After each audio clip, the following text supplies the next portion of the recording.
தமிழ்நாடு அரசுக்கு உயர்நீதிமன்றம் பாராட்டுக்களை தெரிவித்திருக்கிறது. விளையாட்டுப் போட்டிகளில் பங்கேற்கும் மாணவிகளின் பாதுகாப்புக்கு நடவடிக்கை எடுத்த தமிழ்நாடு அரசுக்கு பாராட்டுக்களை உயர்நீதிமன்ற மதுரை கிளை தெரிவித்திருக்கிறது. இது குறித்த கூடுதல் விவரங்களை வழங்குவதற்காக செய்தியாளர் ரஃபீக் ராஜா இணைப்பில் இருக்கீங்க. முழு விவரம். நிச்சயமாக விருதுநகர் மாவட்டத்தில் பள்ளியில் விளையாட்டுப் போட்டிகளில் கலந்து கொண்ட ஒரு மாணவிக்கு பயிற்சி ஆசிரியர் ஒருவர் பாலியல் தொந்தரவு கொடுத்துள்ளார். இந்த வழக்கு விருதுநகர் மாவட்ட சிறப்பு நீதிமன்றத்தில் நடைபெற்று அந்த ஆசிரியருக்கு தண்டனை வழங்கப்பட்டது.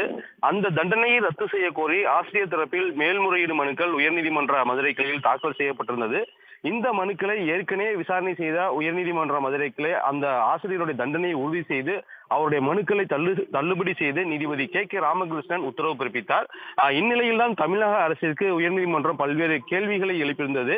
குறிப்பாக தற்போது இந்த பள்ளி கல்வி பயிலக்கூடிய மாணவிகள் மற்றும் பெண்களுக்கான விளையாட்டு போட்டிகளில் கலந்து கொள்ளக்கூடியவர்களுக்கான சிறப்பு பாதுகாப்பு சட்டம் ஏற்ற முடியுமா என்று கேள்வி எழுப்பியிருந்தனர். அது மட்டுமல்லாமல் இந்த வழக்கை தொடர்ந்து தமிழ்நாடு அரசினுடைய தலைமை குற்றவியல் வழக்கறிஞர் ஹசன் முகமது ஜின்னா அவர்கள் அரசிடம் ஆலோசனை பெற்று அவ்வாறு இயற்றப்படும் என்றால் அதன் விவரங்களை தாக்கல் செய்ய வேண்டும் என்றும் உயர்நீதிமன்ற மதுரை கிளை ஏற்கனவே உத்தரவு பிறப்பித்திருந்தது. அந்த உத்தரவின் அடிப்படையில் தலைமை குற்றவியல் வழக்கறிஞர் ஹசன் முகமது ஜின்னா தமிழக அரசு மற்றும் பள்ளிக்கல்வி விளையாட்டுத்துறை அமைச்சகத்திடம் பேசி அறிக்கையும் தாக்கல் செய்திருந்தார். அந்த வழக்கு தான் இன்று மீண்டும் நீதிபதி கே ராமகிருஷ்ணன் முன்பாக விசாரணைக்கு வந்திருந்தது.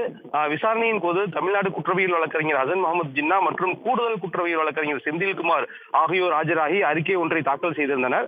அந்த அறிக்கையில் தான் தமிழக அரசு தற்போது விளையாட்டுத்துறையில் கலந்து கொள்ளக்கூடிய மாணவிகள் மற்றும் இளம் பெண்களுடைய பாதுகாப்புகளை உறுதி செய்யும் வகையில் பல்வேறு வழிகாட்டுதல்களை ஏற்கனவே தமிழக அரசு பிறப்பித்துள்ளது. அது மட்டுமல்லாமல் வருகின்ற சட்டமன்ற கூட்டத்தொடரின் போது சிறப்பு பாதுகாப்பு சட்டம்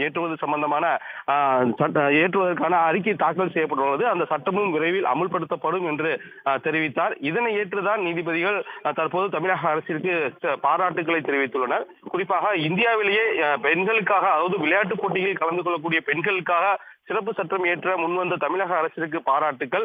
அது மட்டுமல்லாமல் அந்த நீதிமன்ற உத்தரவை உடனடியாக செயல்படுத்திய அரசு வழக்கறிஞராக இருக்கட்டும், அரசு துறை செயலருக்கு பாராட்டுகளை தெரிவித்துக் கொள்கிறோம் என்று பாராட்டுகளை தெரிவித்த நீதிபதி இந்த சட்டம் இயற்றப்பட்டதற்கான அறிக்கையும் தாக்கல் செய்ய உத்தரவிட்டு வழக்கு விசாரணை ஒத்திவைத்துள்ளார். தகவல்களுக்கு நன்றி ரஃபீக் ராஜா. உடனுக்குடன் செய்திகளை தெரிந்து கொள்ள சன் நியூஸ் பெல் ஐகானை கிளிக் பண்ணுங்க.